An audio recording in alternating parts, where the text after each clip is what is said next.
guys, Margiela here, and welcome to CUADERNO episode 19. And we're gonna talk about challenging negative thoughts. I know it's been a while since I last uploaded a podcast, but I am back. I decided to do some resting and some reevaluation, but I am back. I think this is very important because it has been more than a year since COVID started, and of course, it has been harder on her mental health, and I think this would benefit anyone. And um, if you guys don't know, um, a few years ago, I did cognitive behavioral therapy, and it really changed my life. I was going through a hard time in my past. I've experienced bullying and when I was in elementary, also some low self-esteem issues. I was really shy, and there's nothing wrong with being shy, but I didn't believe in myself. That's a different story. Self-esteem. I had low self-esteem, and this therapy that I've been through really helped me. And just to um, guys give you a background of what CBT is, or cognitive behavioral therapy is, in a nutshell, it's based upon the idea that how you think determines how you feel and how you behave. So what you think of is what you feel, and what you feel is what you act. So it's all interconnected like a cycle. And so in a nutshell, that's how it is. But let me delve into it further later. Um, so I just want to first say a disclaimer that this does not substitute any therapy or any psychological uh, therapy. I don't know what else to say this, but this is just my experience on how I did mine. And I went initially, if you guys want to know why I went, I had a hard time in nursing school. I had clinicals, and I was really scared of failing.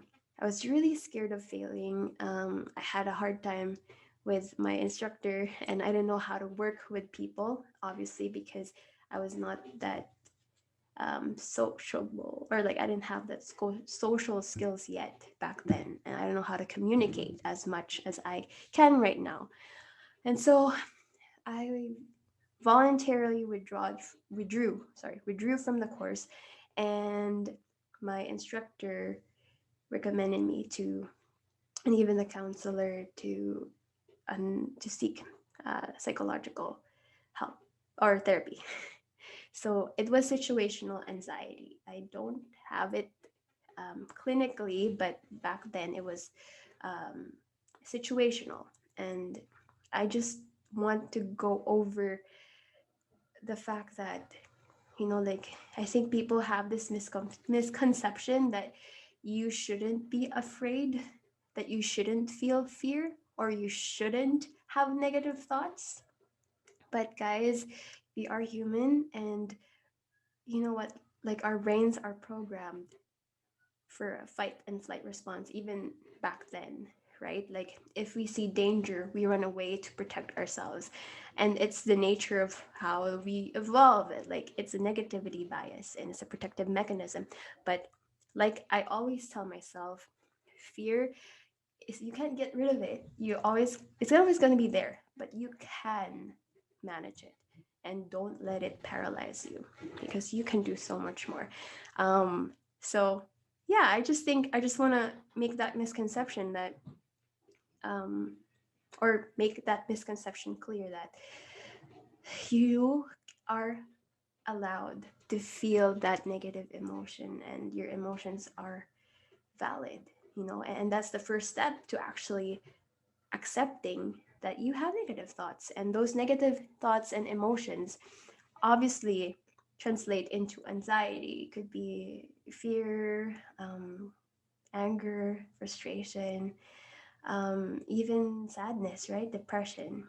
And so the first step is really accepting it. But you don't dwell on it. Right after accepting it, you find ways on how to challenge it. Um, I'm going on a tangent again here. I guess I would start first with um, you know, looking back on how my negative thoughts and anxiety affected my performance in clinicals back then. So I was, like I said before, I really was wanting to be like an achiever in elementary. I've always wanted to be in the top spot, and a perfectionist. And so I wanted to do stuff right every single time, like perfectly. But it really took a toll on my mental health and my relationship with myself. If you could hear myself, if you can hear me and how I talk to myself back then, it was really discouraging to the point that I didn't want to exist anymore. Learned, I, I learned, like if you get bullied, right? Like you have those thoughts in your mind that you accept and absorb and believe. So those were the things that I allowed, the young me, that I allowed myself to listen to and believe. And there is power in belief, right? So I believe the lies that other people have told me and the lies that I even made up about myself. And challenging negative thoughts is basically challenging your assumptions. And remember that in a situation, there's always two sides of a story or even more. There's always a perspective into one situation or a trigger, right? If anxiety, there are triggers, right? And situational too. So yeah. The thing is, like, I allowed those thoughts to get into me and I believed it and lived it. Back then, I was very emotional and I thought being emotional was a sign of weakness. It's not actually a sign of weakness. Now that I've grown older, it's actually a strength. And what your emotion is becomes in motion. That's what you act. Emotion become in motion. Take notes, guys. But honestly, so back then, I believe those thoughts felt the negativity, the anxiousness, the sadness to the point that I didn't want to exist anymore and acted like I didn't want to talk to anyone as much. And I was I was not shy, is not the right word. I didn't want to go out there and connect with people. And I didn't believe that I have true friends and lots of issues. When I perform in clinicals, I would just shake because I was too scared of what other people would think. And I was telling myself, you're not good enough. You can't do this. You can't do that. And it's just paralyzing, right? To the point that it really affected my performance and my goals in life. And I had so much pressure back then that I just couldn't function. And I had to force myself every single day to wake up from bed. I didn't want to fail. That was not one of my plan. I was behind a year. But you know what? Like there really is a reason for everything. Like what you think is a rejection is actually a redirection into a place um, that would really make you better. And I just thank God for allowing that rejection and failure into my life to make me more humble, to make me realize that I do have what it takes, and He has given me the strength to overcome that and to now live the story and to live through the pain, to make that as a purpose to help other people as well. Miss you. But anyways, so yeah, I think I've talked to a lot of people that if you have negative emotions, they just either bury it. Aside from like, um, what do you call this? Aside from dwelling it, other people choose to put it in a box and not confront it. That's a difficult way to face that negativity. And like I said a while ago, the first step is becoming aware of that negative thought.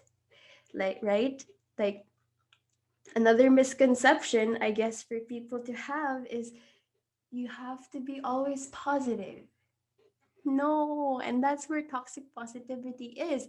And I'm just going to read toxic positivity is the assumption that despite a person's emotional pain or difficult situation, they should only have a positive mindset. And that's dangerous too, because you're not being realistic and you're not listening to your own voice that you and your own need that your feelings are valid, right? You need to validate your emotions and you have every right to feel that.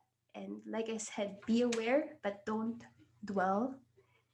Accept, but don't dwell for too long in that emotion because it will paralyze you, right?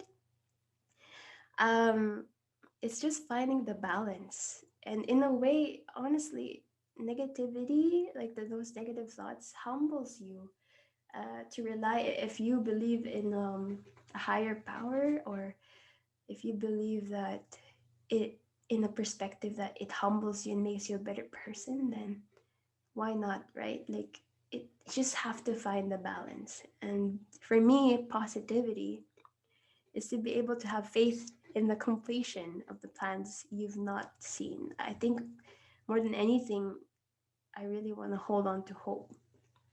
You know that the things, no matter how dark it seems, things will get better, and you will overcome. And I think my faith plays a good role in that, to see the bigger picture. And I'm actually like trying to put in courses about positive psychology, and they said that positivity broadens your perspective. It makes you see the greater scheme of things and the bigger picture, which is awesome, right? Like people don't really think that positivity is just very frequent and negativity is it's just the bias. We all have bias, and then if we always choose to see or like see the bigger picture, then we would see there's always something to be grateful for, right? I hope I'm making sense. But also positivity is problem solving or like challenging the negative thoughts that you have, not necessarily positivity, sorry, but having that problem right in front of you or that obstacle, as negative as it seems, if you look at it at this perspective, it is a form of problem solving and be opening up yourself up to challenges that might change your perspective about yourself, that oh, I didn't know that I can do this, and you're challenging your limitations, right? So being resilient is also something that you gain from facing your negative thoughts or what you are, anxiety and depression, right?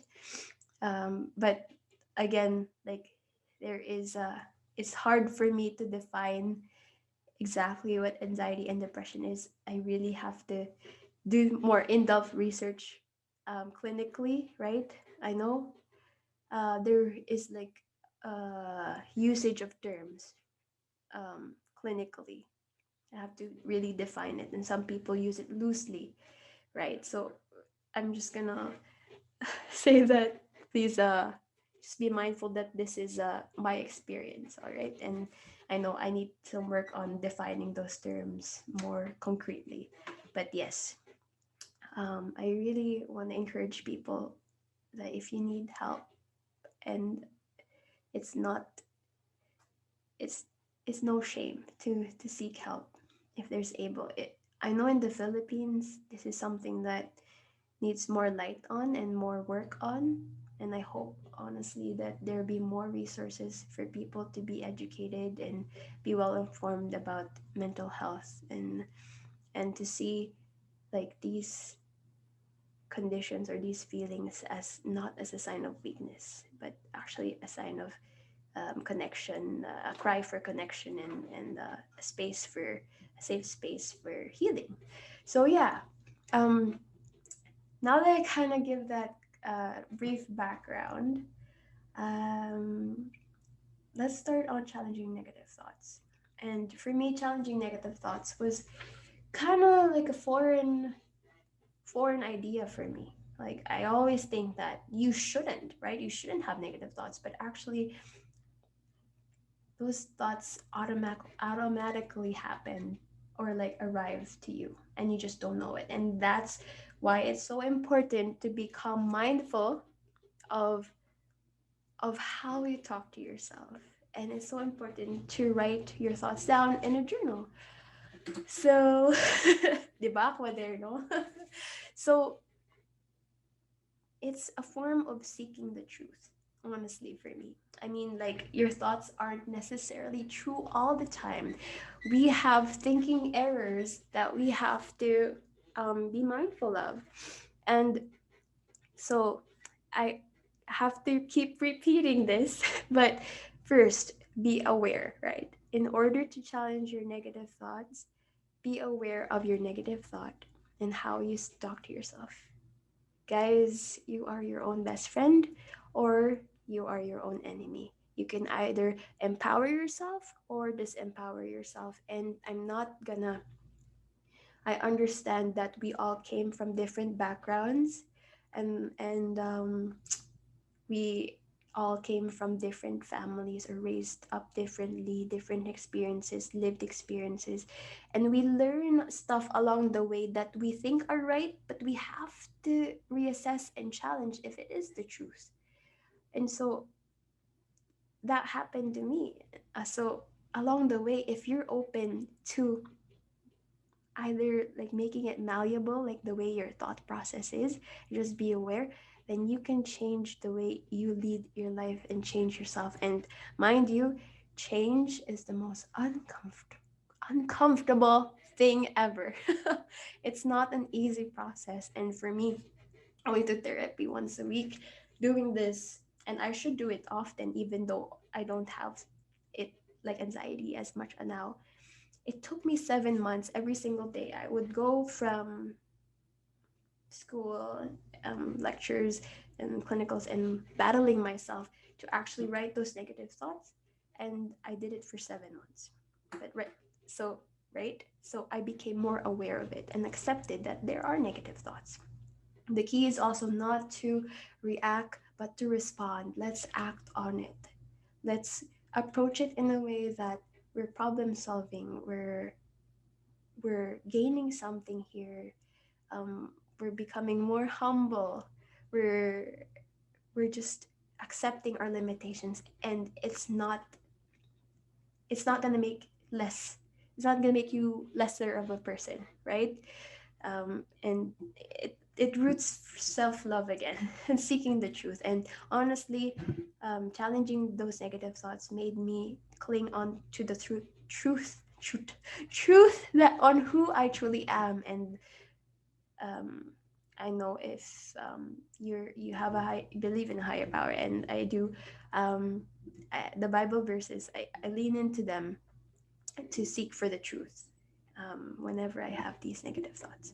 But more of challenging the negative thoughts. I'll go over um, the questions and some unhelpful thinking styles that you guys can identify with a thought, and then I'll give examples of a thought. Okay, so I'm just gonna read the sheet, and guys, there are worksheets that I linked in the description box, and you guys can take a look at it um, to see the questions and the resources that I used before. I'm just going to read over this first sheet, and this is my favorite sheet because it's very simple. Depression, poor self esteem, and anxiety are often the result of irrational negative thoughts. Someone who regularly receives positive feedback at work might feel that they're horrible at their job because of one criticism. Their irrational thought about job performance will dictate how they feel about themselves. Challenging irrational thoughts can help us change them. So, guys, take note of the word irrational. We can be irrational, right? So, it's so good to go through these questions. So one of the questions that this sheet had is there is number one, is there substantial evidence for my thought? So is there proof that this thought is true? Number two, is there evidence contrary to my thought? Is there an evidence that contradicts my thought that isn't true? That it isn't true. Number three, am I attempting to interpret the situation without without all the evidence? So you have the situation right in front of you. Are you seeing all sides of the picture? Like, are you seeing the bigger picture? Right? That's the question. What would a friend think about the situation? What would, if you remember, like, if you have problems, right? You confide with a friend. What would they think? What would they say? Um, Five, if I look at the situation positively, how is it different? So, if you look at the positive side, how is it different? Last question, will this matter a year from now? How about 5 years from now? See, like, let's put things into perspective here and challenge how true this negative thought is, or where this negative thought um, arrives in the scheme of things.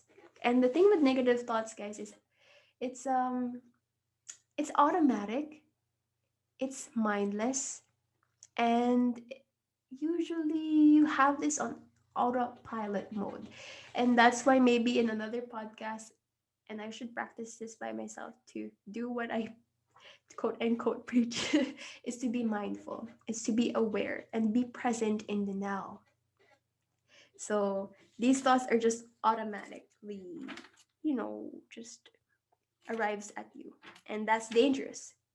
So that's why we have to focus and take this thought, break it down bit by bit to see, is it really true, right?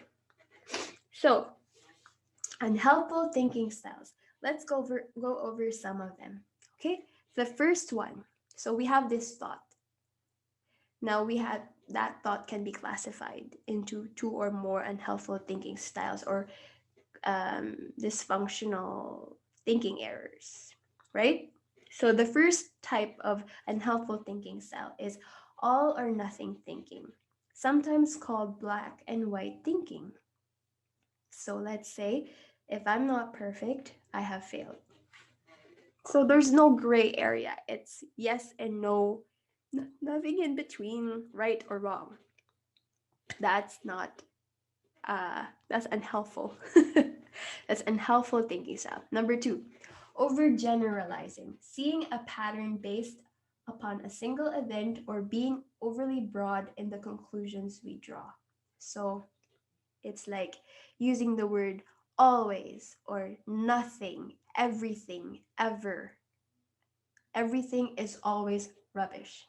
Are you sure that um, when you perform, let's say you're performing a dance or like you're singing, are you sure it's always rubbish? Like there is a time, I'm pretty sure that you can get the notes right. So you here is actually limiting because you're just seeing a single event and you just draw your conclusions from that single event, right? I hope that makes sense. And the third one is a mental filter, only paying attention to certain types of evidence. This is kind of like overgeneralizing too, but it's like you have a filter, you're just focusing on one evidence and you just generalize. Oh, that's the other one. Your other overgeneralizing is you're seeing a pattern in a seeing a pattern based upon a single event and you're concluding that it goes the same. You're generalizing it. Mental filter is just you're focusing. Okay, you're noticing your failures, but not seeing your successes. There's a bit of overlap, so guys, bear with me. I hope this is making sense. Um, Fourth one is disqualifying the positive, discounting the good things that had happened to you or you have done for some reason or another. So let's say you did something nice and you said, "Oh, I'm not nice," and you forget that instance that you did something nice, right? So you're thinking that that doesn't count. Later on, it will make sense if I go through a negative thought. The fourth one, or the fifth one, is jumping to conclusions. There are two key types of jumping to conclusions: mind reading, so imagining we know what others are thinking, and fortune telling, predicting the future. We cannot predict the future, right, guys? Um, we can't even read people's minds. So that's another dysfunctional thinking pattern that people can have. And it will make sense later when I give an example. The sixth one is magnification and minimization. So, magnification is basically blowing things out of proportion, making things bigger than what it seems. Like, and then minimization is the opposite, so making it seem like it's less important. In a way, I think this could be like a coping mechanism too. Like if you feel stressed and you just say, oh, this isn't important, and you just procrastinate and stuff, right? Like, and then after that you'll have like a negative feeling of like stress, and you know what I mean. For our procrastinators there sometimes. um Emotional reasoning is another one, assuming that because we feel a certain way, what we think must be true. So we have an emotion, and what we feel is what we believe to be a fact. And you know, emotions aren't necessarily a fact and true all the time. I feel embarrassed, so I must be an idiot. That is an example. Okay. The next one is using critical words like should, must, or ought can make us feel guilty or like we have already failed. If we apply shoulds to other people, the result is often frustration. So I think this is something relatable for most of us too. Let's say um, if we use should, I should fit in. Let's say I should look pretty. There's this pressure, right? Or um, I should. I don't know what else to make an example, but yeah, I should fit in.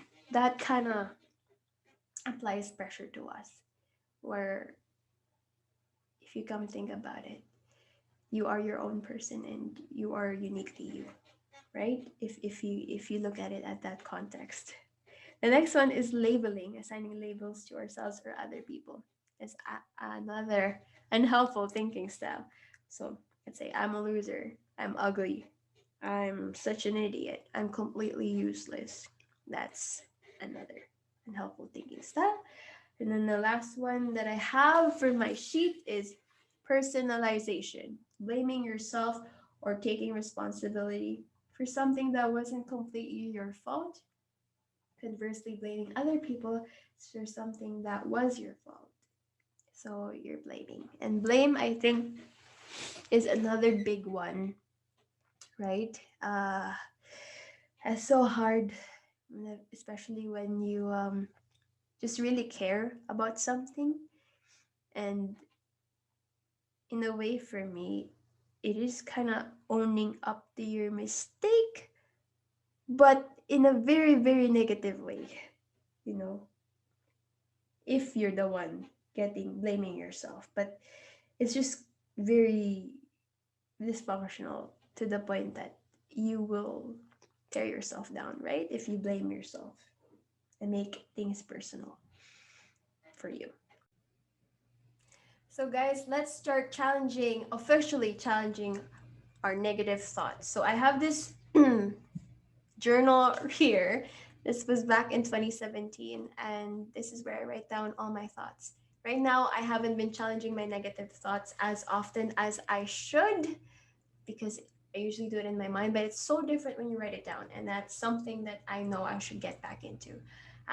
But back in 2017, let's start with this negative thought. I'm not going to finish school because I failed clinical.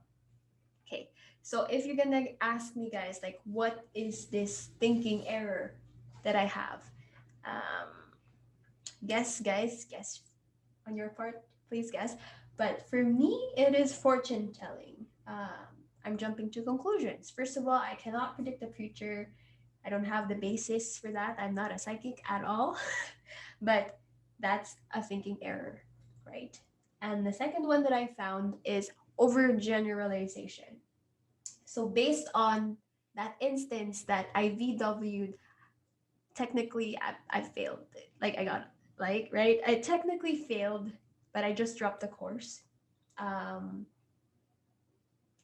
but I based it upon this event of VWing or voluntarily withdrawing from the course and saying that I'm not gonna finish school because I failed one class, right?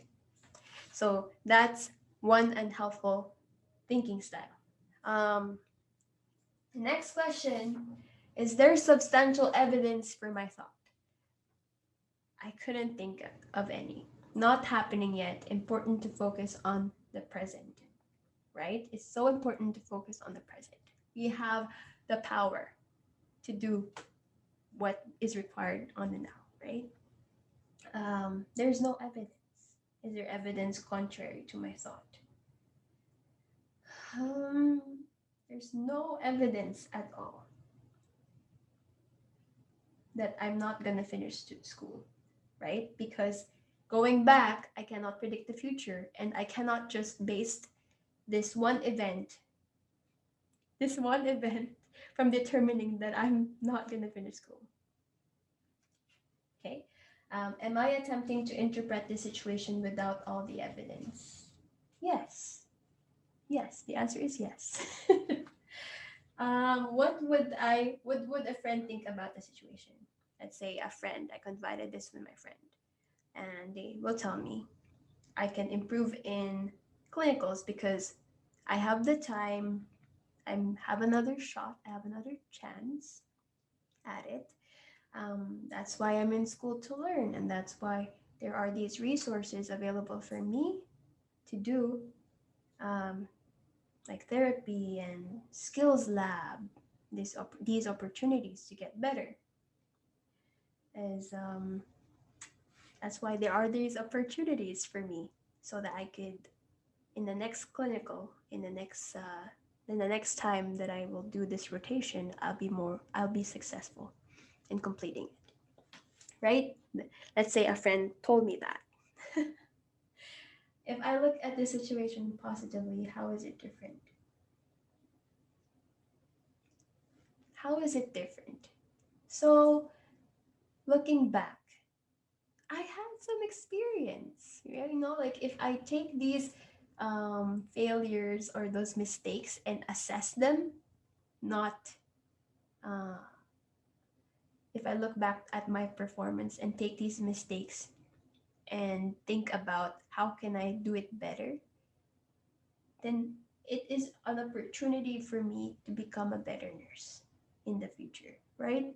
Like these mistakes just if I think to myself, I have these mistakes, I wholeheartedly accept them and I will think of ways on how to make it better for myself and for my patients, right? Be more competent and confident in my work. I hope that kind of gives you an idea on how you see where I'm going here. Will this matter a year from now? How about 5 years from now?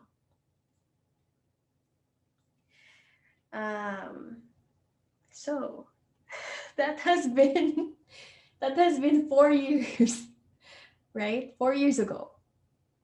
Thankfully, thankfully, thank you, Lord, I passed all the other requirements and here I am, I'm a nurse now.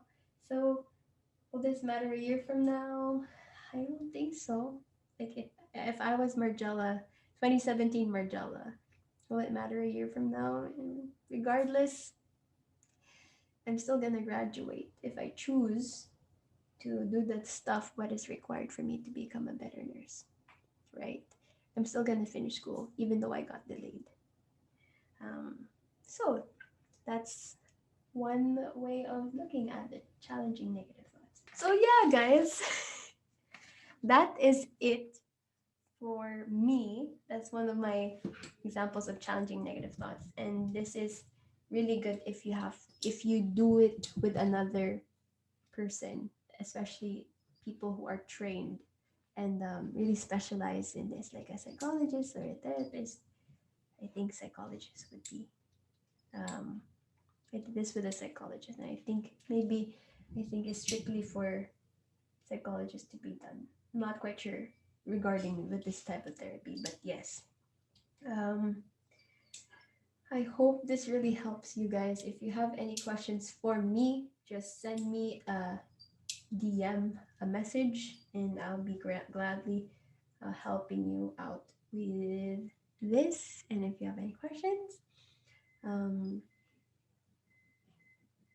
I think my final message is live in the now.